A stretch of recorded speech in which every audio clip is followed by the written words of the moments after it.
Good evening. Welcome to The Pipeline. This is the Western Standard's weekly news panel show where we pick a few of the top stories of the week and break them down, interpret them, argue about them, and lay them all out for you to interpret for yourselves. So thank you very much for joining us tonight. We got lots to cover. I'm going to start and get the other part out of the way first, though, of course, and talk about who's helping pay our bills so we can do these shows. And our sponsor is fantastic. It's the Canadian Shooting Sports Association.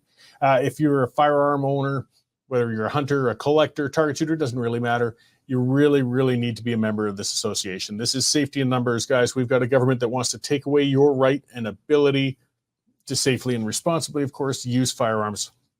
If you don't stand up for yourself, they're going to win. The association gets you together with other firearms owners, and they advocate on your behalf responsibly. So check them out. Take out a membership. It's an investment in your own freedoms. Canadian Shooting Sports Association. Their website is cssa-cila.org, and or you can just Google them, of course, Canadian Shooting Sports Association. Take out a membership, guys. It'll be well worth it. All right, lots to cover. Before we go there, I will turn to Sean in a moment, but I'll introduce the other ones joining us today. We're starting with here, Nigel Hannaford, our opinion editor. Good evening, Nigel. Good evening to you too, Cory. And I was hearing you getting... He's still hot under the collar. I see that. I expect he'll be very vociferous today. Well, that's no office politics on the show, eh? But anyway, we're looking forward to getting into it. We've got some great subjects here. Oh, good. Yeah, I was getting wound up and ranting myself a little bit earlier today, but that's what I do. People expect it of me. And our news editor, Dave Naylor. Cory, how's it going? I'd just like to point out Nigel with his 3 pages, single type research, me a sticky note, 4 lines. It's going on memory, and I've got illegible scrawl on my notepad that I just write on to make it look like I'm doing I kind of like his important. better, actually. Well, they all work. So he's a real newsman. All right. Well, we'll get into the first story, though. And the other person joining us today remotely, though, is Sean Polzer, our business and energy reporter. Hey, Sean, how's it going over there? Doing all right. How are you? Good. So I'll start with, getting you to kind of run us through it. The big climate fest of the year has ended. They had a record-breaking turnout. We were all impressed to see such luminaries go over there and discuss how to save us all from ourselves, and that being COP28. What did they resolve, and what are the plans, Sean? Well, I don't know if it's a climax or if it's anticlimactic. It depends on your point of view.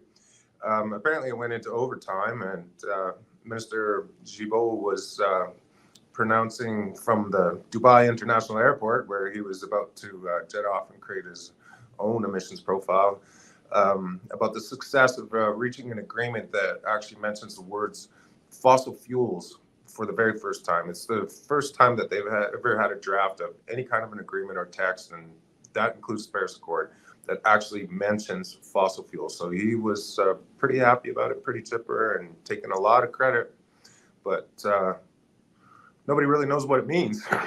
It looks like he's going to climax all over the Canadian economy with this thing. I mean, they're actually mentioning phasing out, outright bringing about to an end. That's sort of a new conclusion, or being a lot more overt with that intention this time around, aren't they? Well, it doesn't specifically say phase out. What it says is kind of that just transition. It's a transition in a just and equitable way that supposedly doesn't penalize some of these smaller energy poor countries, but it's not clear whether or not it actually penalizes big emitters and polluters like India and China. There's no indication that they're advancing on any of their timelines to reduce their emissions, which is 2060 and 2070 respectively, compared to 2050 for the rest of us mere mortals on the pantheon of the climate greats. So it sounds a bit like par for the course in a way, though. I mean, a lot of fluff, a lot of ironically hot air. I mean, they make their statements, Nigel. They talk about how they're going to save the world, but they don't really delve into the specifics too often with this because they don't want to really commit themselves to something. Well, of course they don't. And one thing that you can guarantee is not going to happen. This will not be tomorrow's news, that the Chinese representative goes back to Beijing, checks into the Central Committee and says, well, guys, we're going to have to start doing things differently now, aren't we? whatever they agree to, the Chinese have no intention of phasing out fossil fuels, especially not coal. And it's not as if they have the option of even buying Canadian natural gas were they so inclined. So Mr. Guilbeault is, like everybody else, he's entitled to have his little moment of glory there, but I think it's going to be a pretty short-lived moment because not much is going to happen out of this, except maybe in Canada, and we know what that looks like. Well, it's like Dave, I mean, you've written enough stories on it over the years. I mean, part of it's feeling empowered, though. I mean, we know Guilbeault's always wanted to come after it, and now he can say, well, look, I've got the world behind me, guys. This is so important. We need to intervene. Yeah, but he's kind of wrong, Cory. I mean, it was almost getting to the point where his emissions cap, we didn't know it was going to come out or not because he hadn't mentioned it. And then talking to Sean earlier, he thinks orders came down from Trudeau and it was announced late last week. And he was able to prance around like a peacock and say, we're doing this, we're doing this. Well, okay, yeah, Canada is doing a lot, but the rest of the world isn't. Germany's coal online, they're looking at doing coal into the future. Countries signing long-term deals for natural gas, and sadly, it's not Alberta natural gas. So it's the rest of the world going one way, and Canada going the other. Well, so Sean, I mean, it's predictable as the usual suspects in their interpretations of what they got out of that meeting. What about the response from Premier Smith and the Environment Minister here? That kind of predictable as well, I guess, but justified, or some of us would think. Read this statement that came from the Premier's office this morning. Wow, it was a doozy, accusing Mr. Guilbeault of treachery and being an embarrassment and overstepping his bounds, his delusional and unconstitutional and illegal pronouncements. You'll notice I'm wearing green today, right? That was a deliberate choice. Oh, you're seeing the world one little gesture at a time. I think the Premier and Minister Schultz are probably wearing red after they landed back down in town in Calgary, because that was a pretty strongly worded statement, to say the least. Have you heard? And I can't blame them. They were blindsided by this emissions cap. We were blindsided by it because it didn't look like Minister Guilbeault was even going to announce it. They presented him with an emissions cap, a ball cap that said emissions on it. And he told the person at the time that he wasn't sure that he was even going to be able to wear it at the conference. So not only did we get an emissions cap, but we also got a methane cap on cattle. So now, the cow burps. I'd forgotten about that. I mean, these things are more than just. I mean, it's laughable when you talk about Trudeau's plans to regulate our cow belches. He can't get out there and catch the flatus or burps from the cows himself, but he can certainly make eating beef more expensive, and that's the way this is going to work out. Yeah, and I think what we've done is we've reached a new low in Alberta relations with Ottawa. To use the word treachery to describe the actions of the federal minister and embarrassment on the world stage, those are very, very strong, usually, not very diplomatic words to use, Nigel. Nothing to lose at the moment. What Smith needs right now is Albertans 100% behind her. And there really isn't, Guilbeault has not left any avenues of compromise. It's not like he said, well, if you do this, then we can do that, and we can work together. No. This is all one way. So she's now backed into a corner. You either fight back or you knuckle under, and she's not going to knuckle under. No, she's staying strong for sure. Absolutely. The battle lines. Supporters will demand that, and that's what they're going to get. The battle lines are being drawn. So, Sean, aside from our politicians and everything, what have you heard from the business community? I know the Canadian Association of Petroleum Producers was pretty critical about the emissions caps. Have there been other business organizations or groups or sort of larger vocal companies speaking up yet on this? Nothing that could really be said in good company. Let's just put it that way. These industry associations are usually quite careful with how they couch the statements that were made, and Mr. Guilbeault and also Energy Minister Wilkinson kind of seemed to imply that somehow that they were on board with some of these caps, and that it wasn't a cap on production. It's a cap on emissions. Minister Wilkinson made a comment that it doesn't make much sense to shut in Canadian oil only to have it produced by countries with worse environmental and social records. But that's not what I was hearing. So in the polite statements, these groups were saying that, yes, this could definitely amount to a production cut to meet these requirements. They weren't sure that it was necessary given the progress that the industry has made. And I even had a couple people, well, they told me that they were on the record and that I could quote them, but I decided not to. Discretion was a better part of valor because they said some pretty nasty things about the environment minister behind closed doors. Well, leave that to me. I got plenty of nasty things. They can just quote me from that crazed-eyed, orange jumpsuit wearing extremist lunatic we call it. You're being kind, Cory. You're being kind. Oh, you see what I say when I'm off camera. What would you do? Thank you for not quoting. I guess, Cory, the question is, how much damage can these people do in 22 months? Well, yeah, if we think we're getting rid of Prime Minister Trudeau, fine, but the investment chill that can be applied and the court challenges and just the general disruption is immeasurable. Yeah, and Trudeau made it clear again today that he is going to run in the next election, despite the fact he lost support from a couple of MPs over an issue we'll get to later on. So he shows no sign of reining himself in, and Guilbeault is in lunatic mode. So I think the answer to your question is a lot. They can cause a lot of damage in 22 months. Yeah. Well, there'd be lots for you to cover for a while, Sean. If you got anything more you'd like to let us know about this in closing before we let you get back at it so you can keep scribbling out those stories on the whole thing. Idle hands do the devil's work, Cory. You know that. Where's the next COP being held at, Sean? Do you know? You know what? I haven't even checked. So that's another thing that comes out of this is supposedly they draft this text and they need agreement among all the 200 members. The only one that abstained was Iran because they left the conference early after the Israelis showed up. So they left in protest, so they weren't even around. But the idea is that everybody takes this piece of paper back home. They chew on it a little bit. They try to figure out what it means and what it means to them. And then they'll come back and make progress reports on it in the subsequent COPs when they come. So I'll have to look that one up for you. I haven't even checked where it is. So Dave, what you missed on your line on your little post-it note here is the Azerbaijan is going to host COP29. Oh, that's a hot tourist destination. A hot tourist destination. Nigel got there first before me. Have a few energy aspirations themselves, do they not? Hey, Sean, do you feel like spending a couple weeks in Azerbaijan at the next conference? Oh, I couldn't think of a better way that I would really want to spend my time.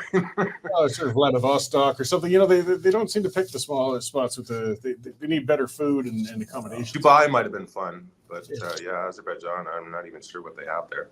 Isn't there spaceport? I'm thinking of you in the role of Borat, in Azerbaijan, flying in on the old Super Connie. Oh, well, as we'll laugh for now until the policies come down. Yes. And we will shiver and cry as winter hits and we can't afford the heating bills due to that skinflint of a boss we have here at the Standard. But we can always just put on a sweater, I guess. But all right, I'll let you go, Sean. Thank you very much for bringing us up to date on the latest climate conference. I'm sure you got plenty more to write yet. Okay, well, thank you very much, guys. Great, thanks.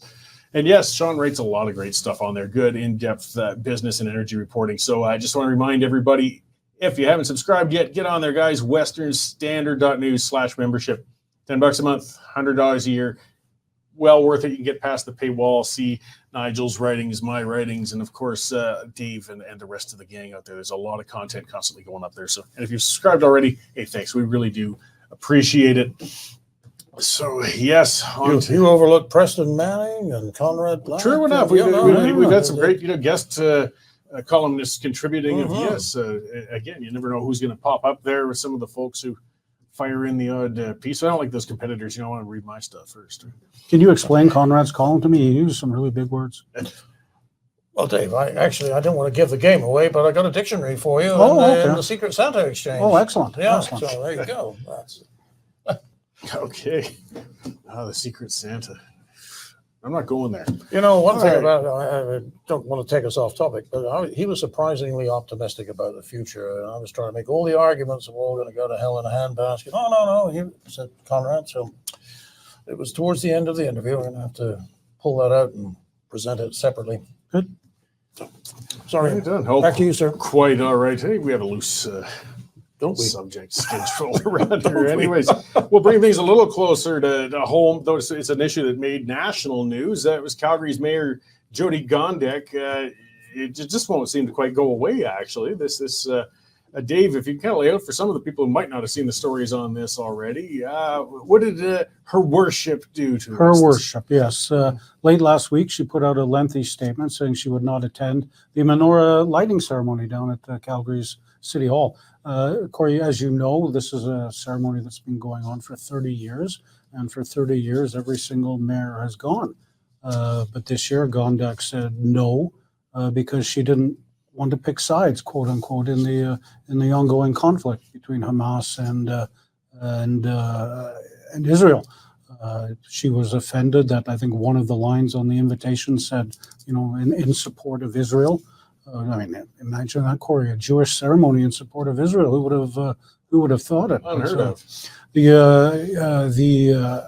outrage was unbelievable, really, to a level rarely seen, and across the country. Commentators were furious.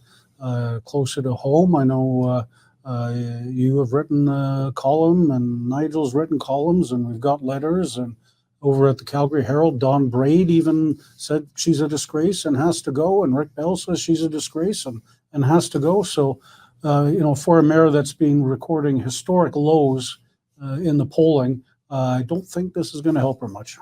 No, as she's trying to play it down and do damage control, it just comes off as unconvincing. The first thing I read of her comments was that she said, well, I mean, all of a sudden it became political. Well, she's a politician. Where two or three people are gathered together, there will a politician be. And I don't know personally, but anecdotally, I hear that she's very good at getting out into small community groups and making her case and trying to win support. And all of a sudden, this is political. And then later it comes out, well, it looks like it's in support of Israel. So therefore, madam, are you saying you're not in support of Israel? Who do you support in this conflict? Because you have to be on one side or the other. It's no good just saying a plague on both sides. They're killing each other. So where do you stand? And I think she's made it pretty clear that she does not stand with Israel. So I have to assume that she is carrying water for the people who jumped the border and started shooting and stabbing and raping and burning and beheading. And before the day was done, 1,200 people were slaughtered, not killed, slaughtered. You know what? I'm against that. I can stand with Israel on that. It is a right or wrong. She was saying taking sides in a conflict that has no sides. What a load of complete crap. I'm sorry, but only one side crossed the border, murdered babies, raped women, and took hundreds of hostages. But I mean, it's almost a digression. Like, we should, as outraged as we get, shouldn't let her pull us into that, because that's the trap. Because this affair and this event wasn't about that. It was never about that. You can't have Hanukkah without mentioning Israel. Israel has been a part of the Jewish faith for thousands of years. It didn't come about in 1948, as some people might think or act as if. And she politicized it. And that's part of, I think, what outraged so many people, though, because they saw right through it when she went and blamed those sneaky Jews for turning this into a political event when it was supposed to be just an expression of faith. They never did anything of the sort, and nobody else could see that as well, and it's blown up in her own face. But she keeps doubling down. Yeah, she won't. She says she won't apologize or admit she did wrong. And one of the things that concerned her was they were raffling off Israel bonds. And as you know, Cory, this is a raffle that goes on every single year. It's a government of Israel bond, just like a government of Canada bond, that they raffle off for children. Maybe to start their own bank account or something like that. Mm-hmm. But it got turned around into, it must be war bonds to fund the war effort.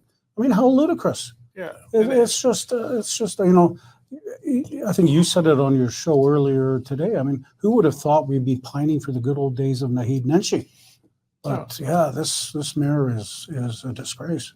It is, and the war bonds, just to explain, because some of the more loony followers of Gondek and others were trying to make that claim. So part of Hanukkah, I mean, it's one of the few Jewish holidays are usually pretty morose affairs. There's not a lot of upbeat things. It's usually the Jews coming out of one oppression or another, or Passover and Seder and things like that. But Hanukkah at least is one I think is kind of westernized a bit to have some fun with the kids, give out some money to the kids, things like that as well. I mean, it's another holiday talking about getting away from oppression again, and in that case with the Greeks. But part of it was you give out money to kids.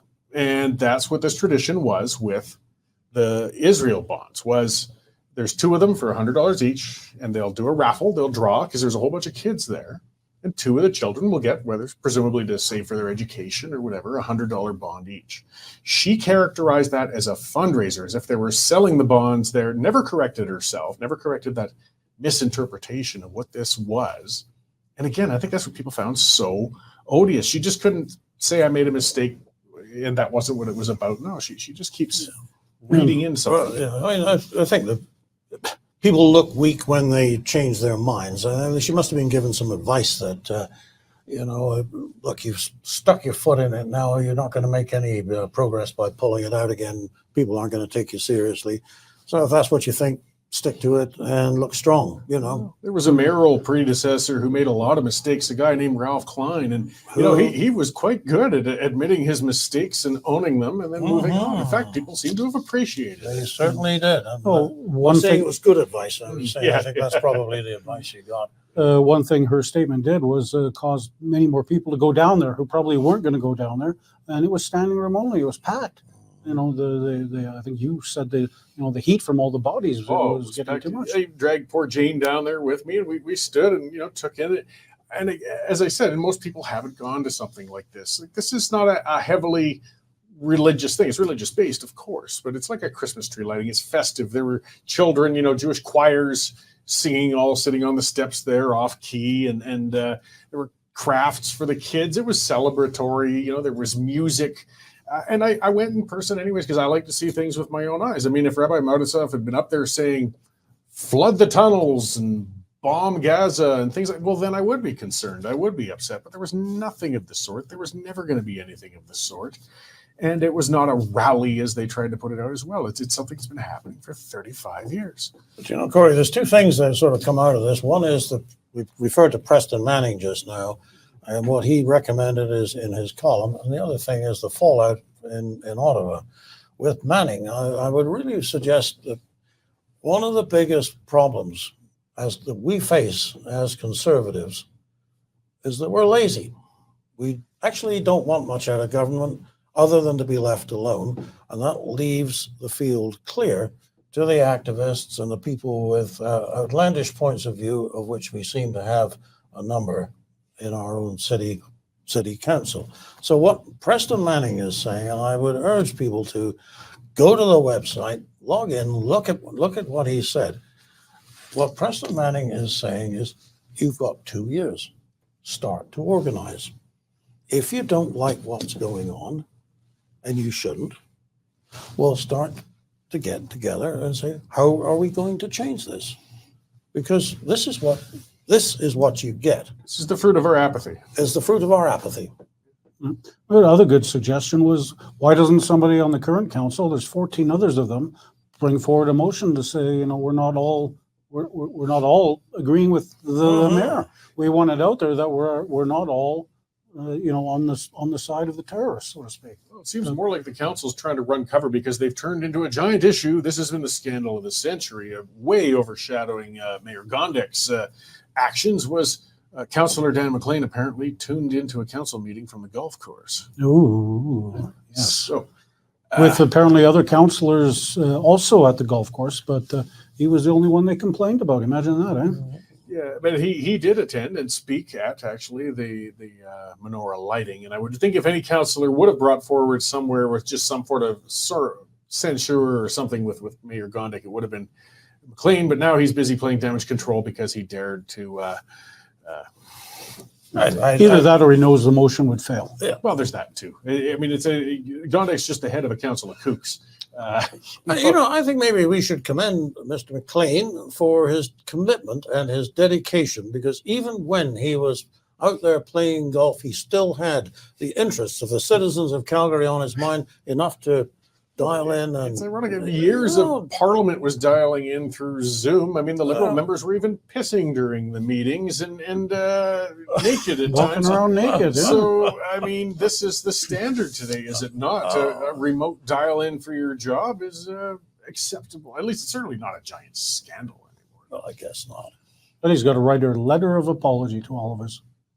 I wonder what his score was. Well, I'll tell him, he should just tell him that he'll write a letter of apology for being on the golf course when she writes a letter of apology for the stupid position that she's taken on this. It really is. It's just been astounding. And we watched politics a long time. We can be pretty cynical at times and expect the least, but still, I mean, as an experienced player, she can't seem to read the room on this one. I mean, even you don't have to apologize, but go to ground. Just be quiet about it, then let it go. But she won't. She's showing up on radio. She's not one for going to the press that often. We've seen more of her in the last week, unfortunately, than we have in the last 2 months. Maybe she's just going to do a scorched earth policy because she knows deep down she's not running again already.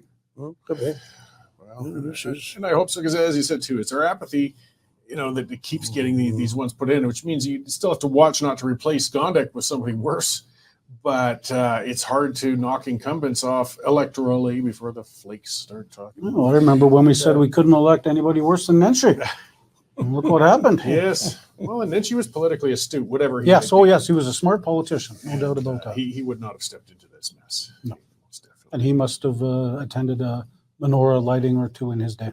Well, I would say, how long was he in? He must have attended nearly 10 of them. Yes. He didn't skip them. And he's as far as I know, an observant Muslim. He Exactly. learns you set that aside. You represent as the mayor. You politely go. You smile. You don't have to agree with the room. You don't even have to like them.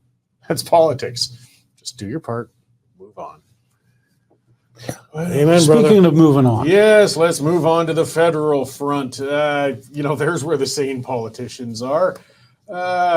Canada's really made its mark at the UN. Dave, what do we got going on? Yeah, it came out yesterday morning, Cory, that I think it was Australia, Canada, and New Zealand had brokered this deal where they were going to, go plan for a ceasefire, ask for a ceasefire in Gaza.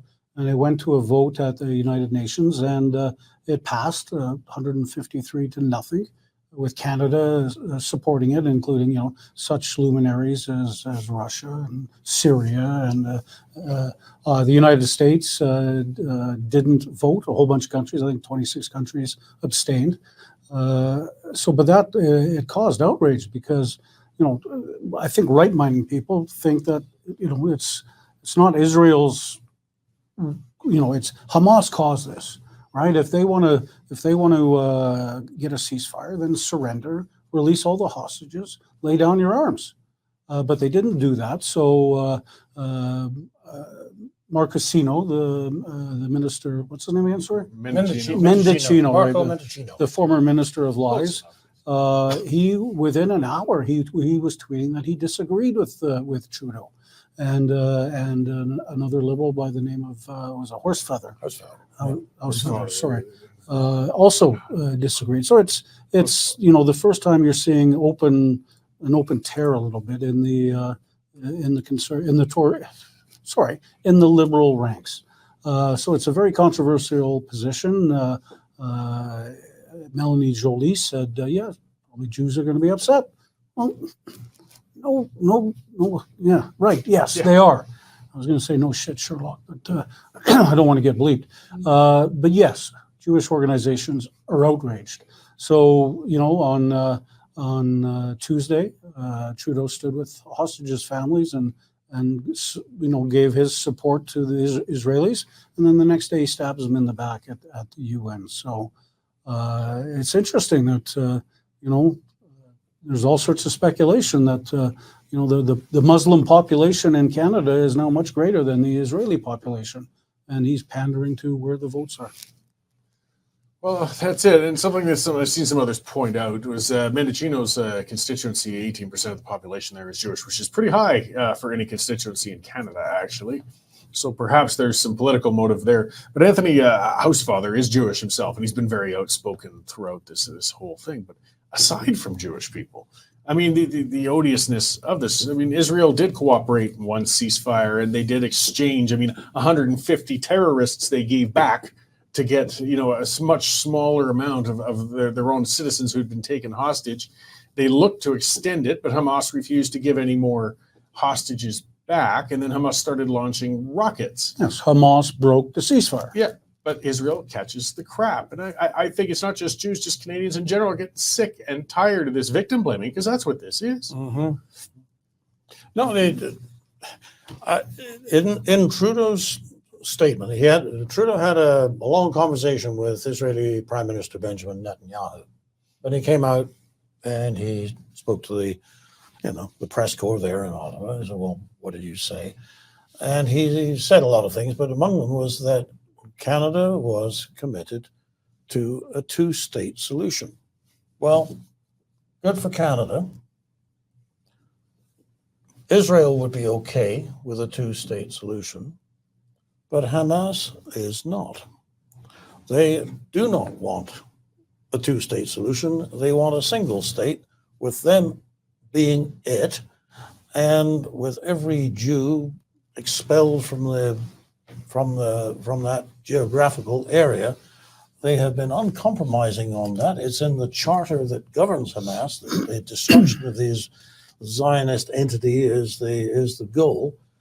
And so Mr. Trudeau takes us for fools again by suggesting that there is a position that reasonable people could meet, when in fact there isn't, because we're not dealing with people who are reasonable and looking for a compromise. Well, I think he plays to a degree, unfortunately, on the Canadian ignorance of the Middle Eastern situation, too. Well, and it is a complicated mess over there. It always has been. But I mean, if Israel wanted a one-state solution, they've got the military hardware to get rid of every Palestinian. They could have done that 2 months ago. It would have taken them a couple of days to truly, actually, all the things they're accused of. They could have carpet bombed. They could have indiscriminately have bombed. And they could have lobbed artillery over their own walls and never put a single soldier at risk and just wiped out the Palestinians. They didn't do it. They won't do it. Likewise, I mean, people forget, Palestine, Gaza, they had their own state for 18 years. They were given that. Israel pulled out. There's. You want to find footage, they were taking Jewish settlers by force and pulling them out of there, saying, we're giving it to these Gazans. Speaking of the disengagement in 2005, right? Mm-hmm. Yeah. And they got no credit for that. And how did the Gazans react? Well, they didn't build their economy. They didn't build their society. They dug tunnels. They collected rockets. They trained terrorists. And I'm sorry, but they got their own asses handed to them yet again because they insist on killing their neighbors. And I'm getting tired of it. Mm-hmm. As are the neighbors. I note yesterday was the billionaire leaders of Hamas are headquartered in Qatar. They were told yesterday that Qatar couldn't guarantee their safety anymore, because the Mossad, Benjamin Netanyahu, has said, we are going to eliminate every single one of them. So they've apparently fled Qatar and turned their cell phones off. The rumors, maybe they're going to Algeria. But, remember those terrorists who killed all the Israelis in the 1972 Olympics? And one by one, they were liquidated until they were all dead. Spend years looking. Spend years looking. Second only to CRA, I would not want the Mossad. No, a great book called Vengeance, if you want to read about it. But I have no doubt Israel, it may take years, but Israel will get them one by one. They're gonna, and they have to. I mean, if Israel didn't defend itself, it would have been gone a long time ago. How many times has this happened? In '68, and then the Intifada, it just never seems to stop. And then they keep getting punished for defending themselves. And the good thing is, Netanyahu couldn't give to anything about what Justin Trudeau or New Zealand or some others want to tell him what to do. He's Or Biden. Or Biden. Yeah. Or Biden. Well, Biden, he'll forget within an hour whatever he said anyways. But all the same, I mean, they can make all the motions they like at the UN. It's always been dominated by the terrorist states anyways. Israel's going to do But this is actually a first time for Canada to have not taken the line that shows some support for Israel. This is actually a threshold that has been crossed, if you want to look at it in those terms. We've always kind of been, especially when Harper was in office, but even since 2015, when Trudeau came to power, up until this point, we have always said, well, if Israel's got to do what Israel has got to do, and now we're saying we're not. And I have to wonder sometimes, what drives that way of thinking? It's obviously not sort of misplaced compassion. Is it in fact a recognition of that the voting demographics are changing in certain key ridings, which you mentioned, or is this where the new immigrants are coming from, or what do we? It could be just crass politics. I mean, the biggest threat to Trudeau's re-election isn't so much Poilievre, it's the NDP, and the NDP are. Many of their members are very strongly anti-Israel. So if Trudeau panders to them, perhaps he's feeling he can garner some of that far-left support and pull it back into the Liberal Party. I'm just speculating on the political benefits he might see. That's a vicious calumny that you've uttered against the NDP to say that they are in favor of people who murder and rape and burn. One needs only look onto social media and see the statements from the union heads and the NDP typical members, to the point of Ontario throwing out one of their MPPs because she was so beyond the pale. Sorry, guys, own your turf. Indeed. Exactly. Now, ugly times. I guess we'll go on to another subject that's a little bit negative as well, but still not as dire as dark as the Israel situation. Maybe there's something we can do about it, but Canada's waiting lists, healthcare wise, it's an ongoing story, but it's just getting worse. It's dire if you need a new hip, I guess. Here's where my research comes in, Cory. Aha! All right, seconds of research. Wasted. The annual report on wait lists done by the Fraser Institute was out yesterday. Just to see a general practitioner or to go from your doctor to see a specialist right now, the average wait in Canada is 27.7 weeks, more than half a year.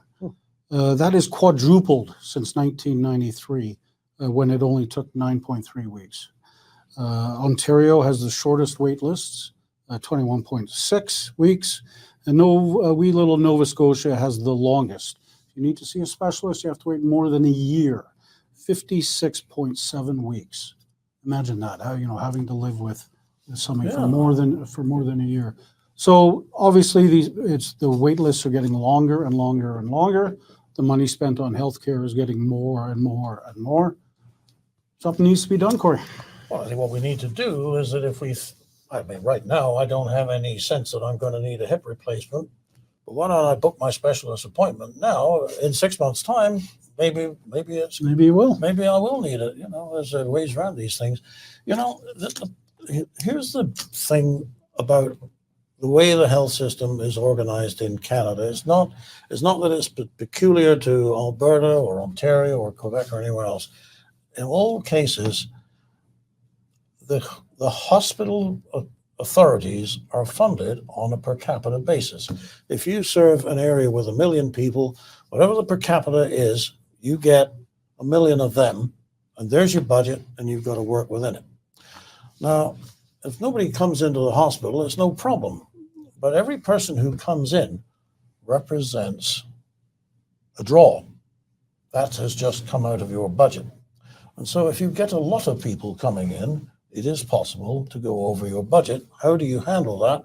Well, you defer expenditures for as long as you can. So you tell the chap, don't send them over here. We'll take it out of next year's budget. Now then, is there another way to do it? Well, yes, there is. Supposing that hospitals, like supermarkets, were rewarded on the basis of customer choice. So if you elect to go to Hospital A, Hospital A gets to put the shit in to the provincial government to get paid. The incentive then is for each individual hospital to promote itself, because that's the way you get money. It's rather like every other enterprise that we deal with, whether it's car dealers or supermarkets or opticians. you draw your traffic to yourself by your excellence and getting the job done. We should be in a situation where I'm going to be frivolous here, so all those people who are out there saying, he didn't really say that, did he? Now, I'm being frivolous, but look, you should be in the position where the hospital administrator, somebody from their staff, is down at the back paying off the cab drivers who have brought the latest case into their emergency, and that person is into emergency and into the system before they can say, we've got to change the incentives in the system. Well, and it's just the Canada Health Act that creates this monopoly situation and very hospital centric. As absolutely, we need some competition. We need to look at these patients as actually assets, but ones that you compete for with good treatment. Some of it too is if we have a fantastic orthopedic surgeon, why couldn't we have, or a few of them, why couldn't we have a few of them set up their teams in freestanding clinics that specialize in what they do and have those guys compete with each other? Say, hey, yeah, there's Dr. Larry over there. He's pretty good, but I can get you in 2 weeks earlier. And here's my Google reviews to show that everybody's been all happy with the knee replacements I've done. And there's Dr. Don over there. He sucks. Look at all these 1-stars. Don't go to his clinic. You're going to have a bad time. I know, again, it sounds crass, but it works. Yeah, as Nigel said, there's too much power resting within the hospitals at the moment. And to their credit, the UCP is trying to change that. They're dismantling Alberta Health Services. They're taking the power away from the hospitals and giving it up, different silos. So I think we're the first in Canada to try that, and other people I can see if it works, jumping on board. Well, look, I'll give you an example of where it's actually happening. It's not in Canada. Back in 2014. Harper went to the Middle East. He went principally to do a speech to the Knesset, but we had some other business that took us to Jordan. So now we're in the bus. We've got somebody local with us, and we're driving from one place to another in Amman. And we go down this street, and he's pointing out all the private health facilities. Amman has stacked with private doctors, and they are serving the entire Middle East and most of Europe. If you are in a hurry and you can afford it and you need quality medical care, then they find you a doctor, and they're doctors from all over the world. It's not like it's that Jordan has got an excellent medical school, but it's set up like a business. People come in and they get fixed, and they get fixed very quickly. Now, there are some inequities. Not everybody can do that. And that's always comes back to the argument that the people who don't want to reform the health system come up with. But, we're in the business. If you can get the people, if you can move people through, you kind of make more room for the ones who are left behind, and even they get seen a little quicker. And I'm sure that if you are a Jordanian citizen, there is some advantage to the fact that you've got this center of excellence for medical expertise. And Mexico has done it with dental work. Yeah, algodones. Flocking across the border, Canadians, Americans alike, to get expensive dental work done for a fraction of the price. Apparently, you can pay for your hotel and your week's stay and your airfares out of what you save over going locally. Exactly. I'll give a direct example because that's what Jane and I did a couple of years ago. We got some work done. We were quoted at over $10,000 for the work here. Yeah. Went to Algodones, just across from Yuma. Yeah, you cross that border, and it is like that. There's guys handing out for this clinic or that. That little town has like 400 dentists there, and fantastic, modern, professionally trained. You're still in Mexico. If you don't want the dental, they'll try and sell you a sombrero or whatever. But you get in there, it's clean, it's very well done. We got it done for $2,500. Quickly, professionally, excellently, because they compete and they're medical professionals. That's part of it too, is we need the professionals. We need to give them incentive to come here. And if they, hang their shingle, but right now we're in a system, I don't know if a specialist is going to feel valued or properly utilized or whatever in a Canadian hospital right now, when there's American or European or all sorts of others saying, we can fix you up. We can put you in a better environment to perform your profession. Our system is very rigid when it comes to that as well. Biggest mistake Rolf Klein ever made was Bill 11, which banned private hospitals in Alberta. None of what I'm talking about and what you're agreeing with me. I think can happen because of that bill. And it was just by peace with the labor unions that represent the medical profession. Well, any bill can be rescinded. Exactly. We're getting a new bill. Bill 12, or Bill 11.9. Well, Would Premier Smith be willing? I mean, she's got so many irons in the fire and so much fury right now. Does she want? I mean, I'd love to see it, but do you think she's going to want to poke into that hornet's nest? Because boy, that's a big one. if she's going to do it, she better do it within 12 months and then let the system play out, showing what a great idea it was. Sooner rather than later, you got to start seeing some outcomes. It was interesting with I had Tim Moen, a paramedic, on my show last week, and he talked about it with the Smith mandating the end of hallway care, and they've seen improvements. I mean, if somebody puts their foot down, apparently there is room to move in that system, but you've really got to have somebody willing to stand up to the status quo and stare them down. And they've already removed a lot of senior vice presidents, and the job is underway. Well, she certainly made it clear that she means business anyway, so that's good. I guess we'll see, and we'll keep commenting on it and trying to encourage the government to go the right way if they're listening to us. I don't know. Maybe we're just talking to ourselves, but we got to keep trying. Let's not stop what it says on Twitter. Twitter, I'm not going to start. You see the comments. Come on. Oh, I get the odd comment there myself. Yes. All right. Well, that's all the time we've got to solve the world's problems today. So, Nigel, Dave, thank you very much for indulging me today as we delved into these issues this week. And Always a pleasure to indulge you, Cory. Just glad my research was fruitful, paid off. yes. But you didn't have Azerbaijan, did you? I did not have Azerbaijan. There in the details, my friend. Sorry. There we go. We'll see what next week's climax is all about.